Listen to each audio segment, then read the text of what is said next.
Vox Publishing presents The Wheels, The Friendship Race by Ina Nuzinski. As you listen to this book, you will hear this sound when it's time to turn the page. Now turn the page and let's start reading.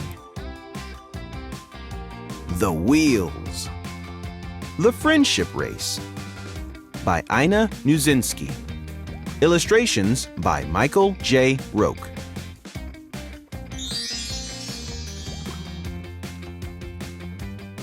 Johnny the car looked at himself in the shop window.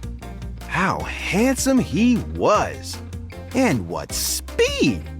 He could beat even race cars. "I'm the pride of the neighborhood," he yelled. Just then, two braking sounds broke his daydream. He saw them reflected in the glass window. His friends, Mike the bike and Scott the scooter. "Hey Johnny, what's up?"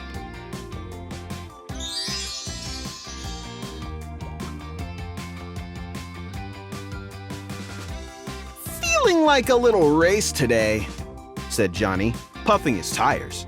"But there's no one I can race with." "We can race with you," exclaimed Mike.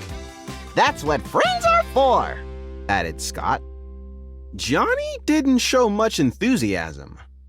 A champion needs an equal to compete with."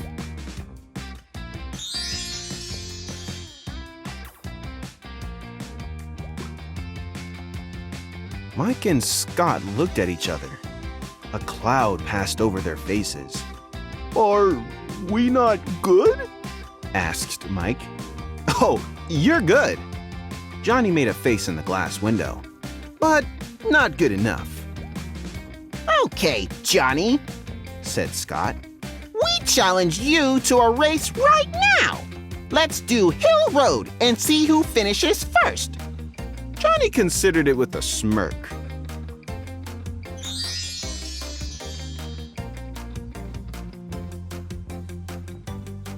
As they reached Hill Road, the race began. It started with a steep climb. Johnny roared and in seconds was over the incline. Mike the bike was already halfway, but poor Scott the scooter was huffing and puffing, slowly climbing up.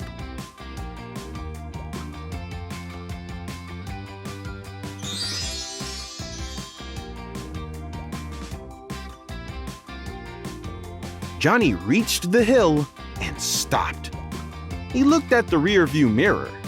His friends were far behind. He was bored. At least the music on the radio was good. He closed his eyes and started moving to the beat. Suddenly, something whirred past him, and he jolted his eyes open. There was only smoke. Mike?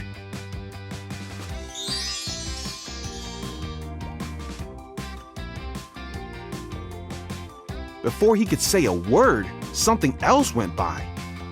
Johnny looked through the disappearing smoke. That was Scott racing ahead. No way!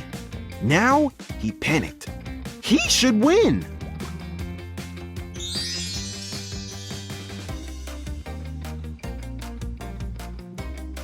Seconds later, he got to the tunnel. Huge boulders were blocking the road. There was no way a car could pass through, even the fastest race car like him. But then he saw the tire marks of both Mike and Scott. They had negotiated their way around the stone boulders. Johnny sighed.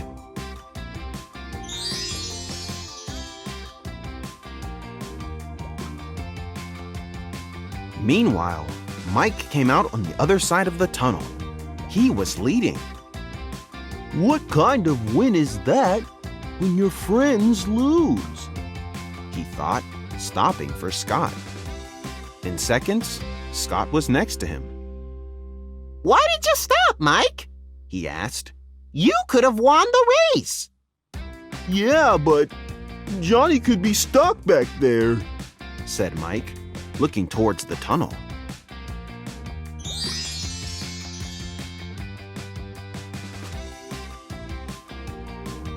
moment of silence passed by.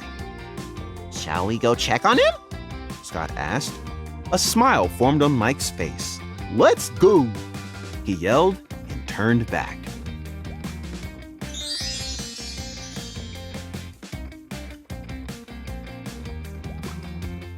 At the blocked tunnel, Johnny was sad. Not because he was losing the race, but because he was lonely. Suddenly, he heard a sound of wheels. It was Scott and Mike.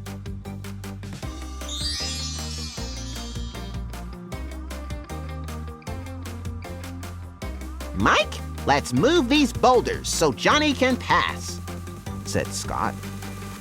The friends started to work together, pushing the rocks out of the way.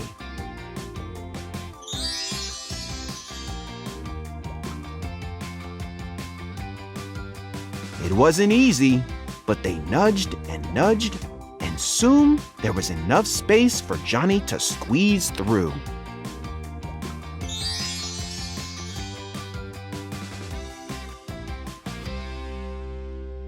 Giggling, they reached the end of Hill Road. We won the race! All of us! Exclaimed Mike and Scott. Only Johnny was quiet. I behaved badly with you, he admitted. I realized it late, guys, that together we can do much more. Thank you, my friends, for helping me understand that.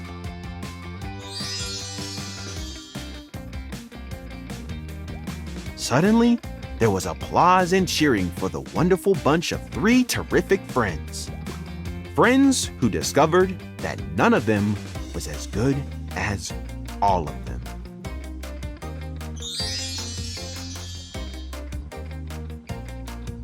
This recording copyrighted 2021 by Library Ideas, LLC.